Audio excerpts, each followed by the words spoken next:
कि धर्मपत्नी का आक्रोश अब समाप्त हो गया। इन्होंने मेरी बात मानकर मुझ पर बड़ा उपकार किया है। नहीं देवी, उपकार तो आपने मुझ पर किया है। मेरी बुद्धि भ्रष्ट हो गई थी, आपने सही दिशा देकर मुझ पर उपकार किया है। मैं आपका एहसान जीवन भर नहीं भूलूंगी। महाराज, मुझे क्षमा कर दीजिए। मैं अपने आप पर नियंत्रण खो चुकी थी। मैंने इतना कुछ कह दिया। ये आप क्या कह रही हैं महारानी? मैं तो इतना ही कहूंगा कि आपने जो कुछ भी कहा वो सब पुत्री मोह के कारण कहा। पुत्री, मैं तुम्हारे साथ बहुत बड़ा अन्याय करने जा रही थी। ये तो भला हो गुरु पत्नी का, जिन्होंने समय पर आकर मेरी आंखें खोल दी। पुत्री, अब तुम जो चाहोगी, जैसा चाहोगी, वैसा ही होगा। माताश्री। देवर्षि, सच पूछिए तो आप ही की कृपा दृष्टि का परिणाम है।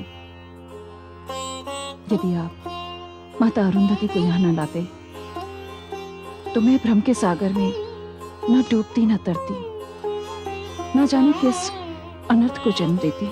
देवी मैना, आपने तो सुना ही होगा, अंत भला तो सब भला। जो कुछ भी हुआ उसे आप भूल जाइए। इस कक्ष के बाहर एक मंगल कार्य हम सब की प्रतीक्षा कर रहा है। बाहर आपके राज कर्मचारी, महामंत्री और राजपुरोहित सहित पुत्री पार्वती का शगुन लिए हमारी प्रतीक्षा कर रहे हैं। और ये तो मेरे लिए बड़े ही सौभाग्य की बात है कि शगुन की इस शुभ घड़ी में मैं तब भी उपस्थित था और अब भी हूं।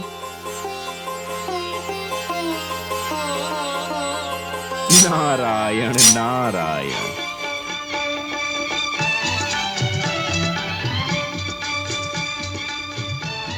ये देखो, ये भी देखो। पुत्री पार्वती, कुछ कमी रह गई हो तो बता दे। इस शुभ विवाह के पावन अवसर का ये पहला चरण है।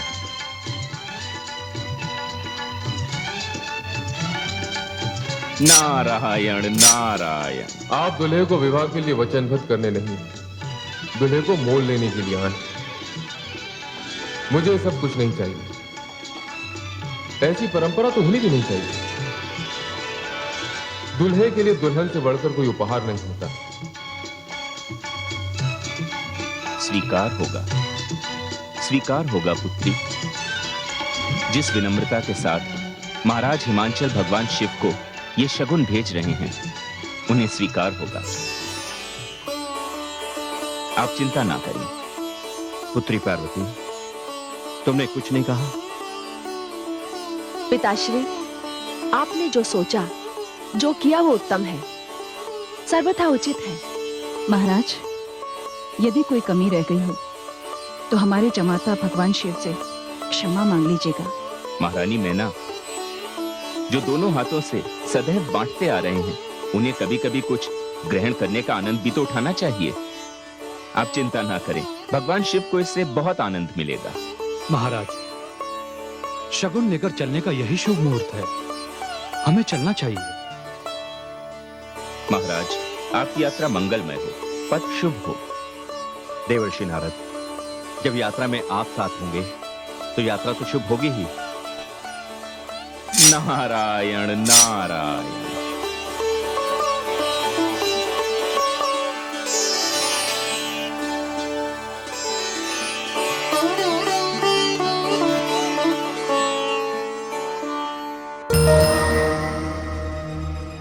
मैं अतीत हूं।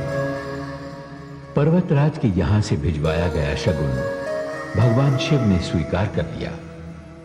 देवताओं के गुरु बृहस्पति ने जो विवाह की तिथि निश्चित की, उस तिथि पर भूत भावन भगवान भोले शंकर अपनी चित्र विचित्र बारात लेकर महाराज हिमाचल के घर पहुंचे। उधर तारकासुर को ज्योतिषी आनंद वृत्त थी। उसे उसके अंतिम प्रहार के लिए तैयार कर रहे थे।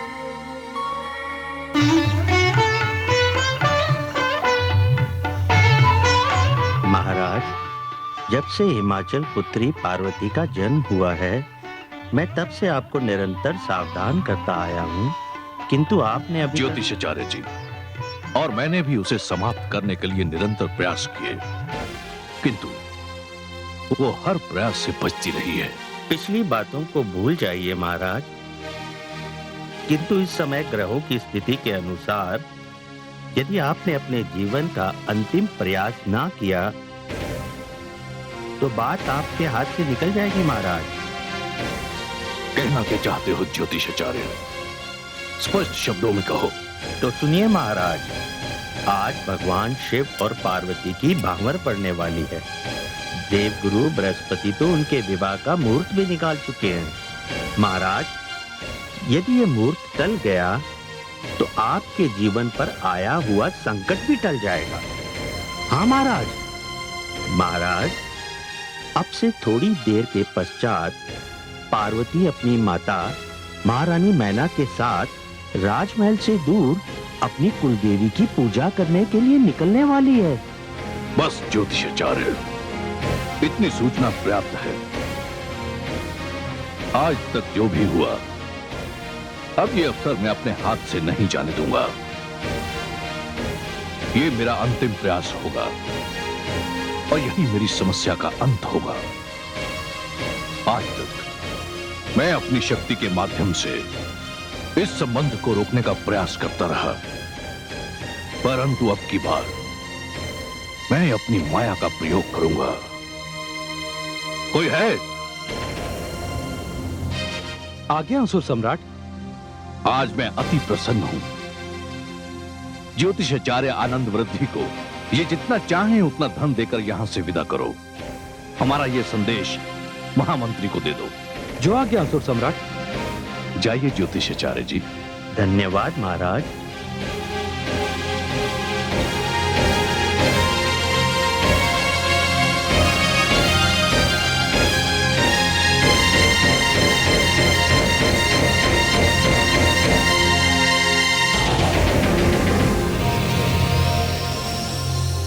शिष्य, वर्षों पहले तुमने एक प्रश्न किया था, क्या तुम्हें स्मरण है? हाँ गुरुदेव, मुझे स्मरण है, किंतु उसका उत्तर मुझे आज तक नहीं मिला। आज मैं तुम्हें तुम्हारे प्रश्न का उत्तर दूंगा। यदि उस दिन मैंने केवल महाराज हिमाचल का कार्य किया होता तो वे प्रसन्न होकर मुझे अधिक से अधिक कितना धन दे देते, किंतु असुर सम्राट ने तो मांगना मेरी इच्छा पर छोड़ दिया। ठीक है, आज मैं अपनी विद्या का भरपूर लाभ उठाऊंगा। अब मुझे जीवन भर किसी प्रकार का श्रम करने की आवश्यकता नहीं।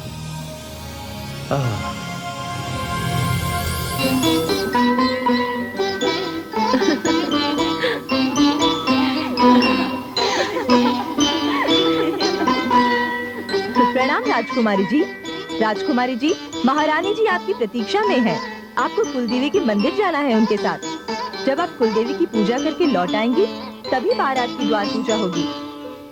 तुम चलो, मैं आती हूँ। जी राजकुमारी जी।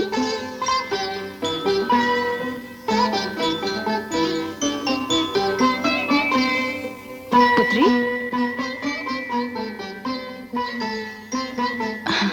कितनी सुंदर लग रही हो। चलो पुत्री, बहुत देर हो गई है। चलिए माताश्री।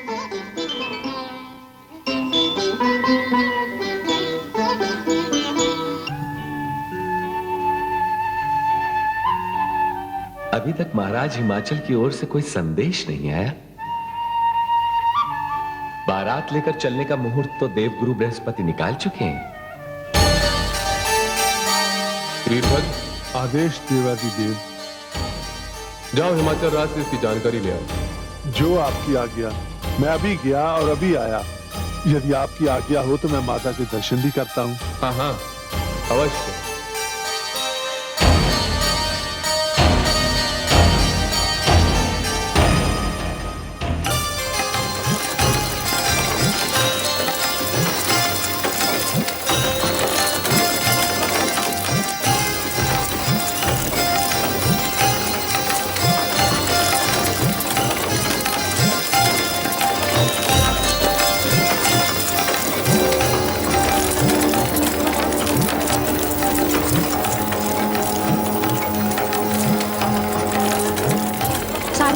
रुको रुको सारथी।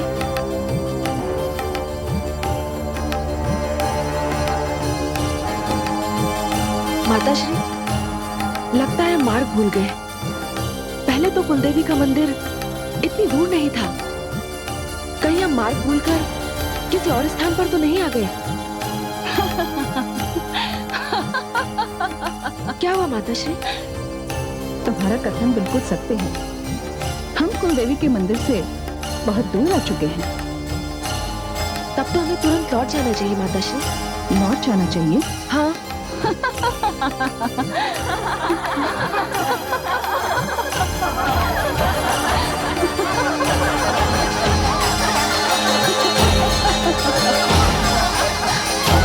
क्या हुआ माताश्री?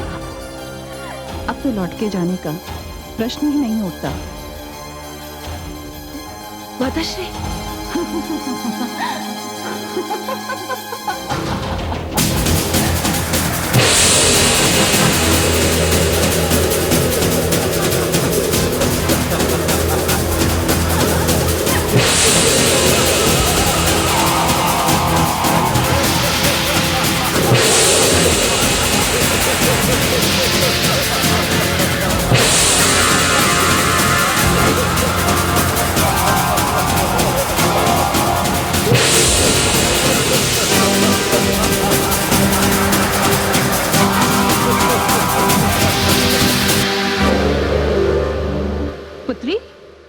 पुत्री पार्वती?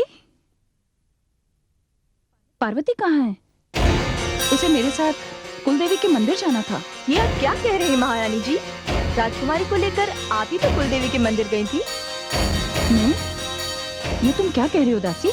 मैं सत्य कह रही हूँ। आपके साथ उनकी और भी सहेलियाँ थी। मैंने स्वयं आपको उनके साथ जाते हुए देखा है। हाँ महारानी जी, ये दासी बिल्कुल सत्य कह रही है। ऐसा कैसे हो सकता है? हे भगवान, ये सब क्या हो रहा है? महाराज! महाराज! महारानी, क्या बात है महारानी? आप इतनी घबराई हुई क्यों हैं? महाराज, अनर्थ हो गया। पुत्री पार्वती को मेरे साथ कुलदेवी की पूजा के लिए जाना था। मैं अपने कक्ष में प्रतीक्षा कर रही थी, किंतु जब मैं यहाँ आई तो इन्होंने मुझे बताया कि पुत्री पार्वती मेरे ही साथ कुलदेवी की पूजा के लिए गई है। किंतु ये कैसे संभव हो सकता है महारानी? महाराज, ये रहस्य मेरी समझ में नहीं आ रहा। मुझे बहुत भय लग रहा है महाराज। महारानी, ये तो अवश्य चिंता की बात है। निश्चित समय पर हमें बारात का स्वागत करना है, और यदि ये मुहूर्त चल गया तो फिर दूसरा मुहूर्त भी नहीं है। फिर तो ये विवाह चल जाएगा महारानी। बारात द्वार पर खड़ी है महारानी, चारों ओर जग हंसाई होगी। इससे बड़ा अपमान हमारा और क्या हो सकता है महारानी? महामंत्री, सेनापति। आज्ञा महाराज। सेनापति, अपने सैनिकों को आदेश दो कि वो पुत्री पार्वती को महल के बाहर ढूंढे और नगर का कोना कोना छान मारे। जी महाराज। नहीं महाराज, यदि आपने ऐसा किया तो जनवासे में ठहरे हुए बारातियों तक ये सूचना पहुंच जाएगी, और इस सूचना को उन पर प्रतिकूल प्रभाव पड़ेगा। तो फिर मैं क्या करूं महारानी? हाथ पर हाथ धरे बैठा रहूं? नहीं महाराज, आपको कुछ भी करने की आवश्यकता नहीं है। जो भी आवश्यक होगा वो मैं करूंगा। वीरभद्र, आप? जी महाराज, आप चिंता न करें महाराज। इस परिवार का सम्मान मेरा अपना सम्मान है। मेरी माता पर कोई संकट आ ही नहीं सकता। जिनका पानी ग्रहण भगवान शिव के साथ हो रहा है, उन्हें कोई कैसे संकट में डाल सकता है? महाराज, मैं जानता हूं कि ये असुर राज तारकासुर की दुष्टा है। आप विधवासे में किसी को भेजकर ये संदेशा भिजवा दीजिए कि हम प्रार्थनियों के स्वागत के लिए प्रस्तुत हैं। किंतु वीरभद्र, पुत्री पार्वती? महाराज, मैं आपको वचन देता हूं, प्रार्थनियों के आगमन से पहले माता यहां पहुंच जाएंगी।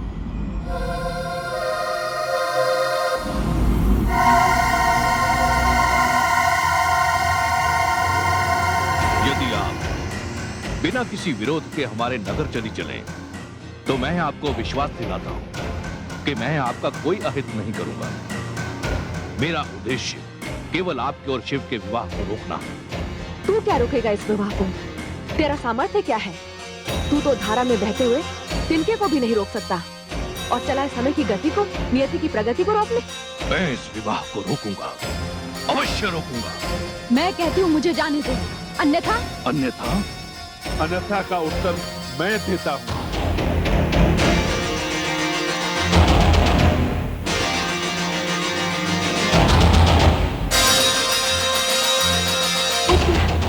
पापी निरादम, तू अपने आप को असुरों का राजा समझता है और मेरी माता पर मायावी शक्तियों का प्रयोग करना चाहता है। कौन हो तुम?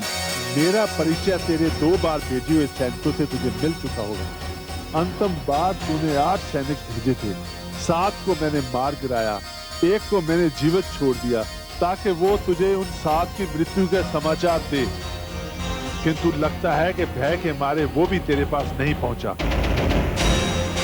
ओ वीरभद्र, तुम यहां से लौट जाओ वीरभद्र।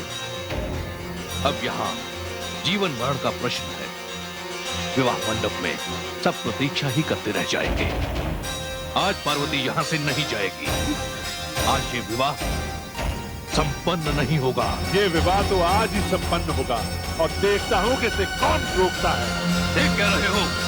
तीर कर मार डालो इस दुष्ट। नहीं,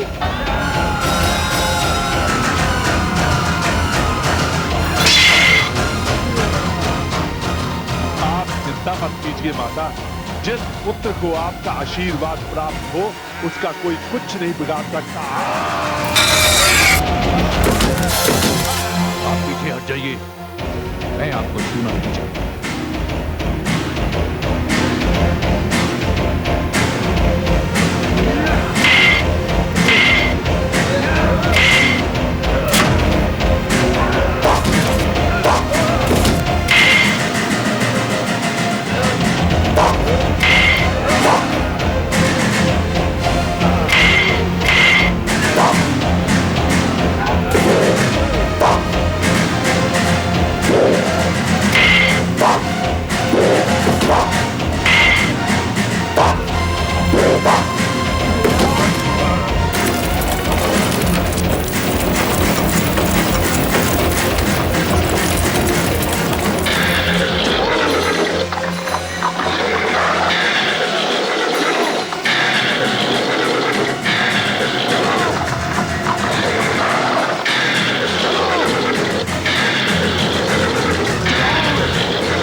व्यर्थ में अपने असुरों का सहार करा दिया।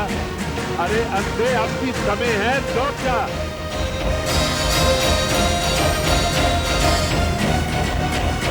मैं तुझे मार कर ही लौटूंगा वीरभद्र।